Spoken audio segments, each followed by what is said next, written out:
Eu e meu irmão vamos louvar a Deus com o hino da harpa cristã, número 107. Firme nas promessas do meu Salvador. Cantarei louvores ao meu Criador. Espera aí, minha gente.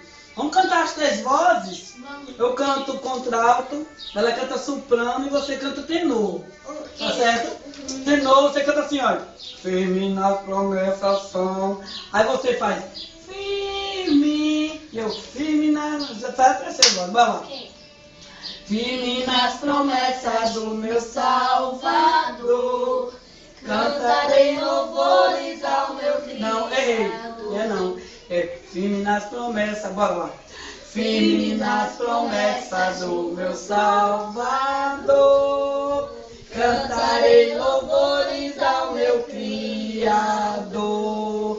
Fico na dispensação do seu amor. Firme nas promessas de Jesus. Agora. Firme nas promessas são. Firme nas promessas são. Firme nas promessas de... Ui, meu Deus, chega nele. Chega. Desculpa aí.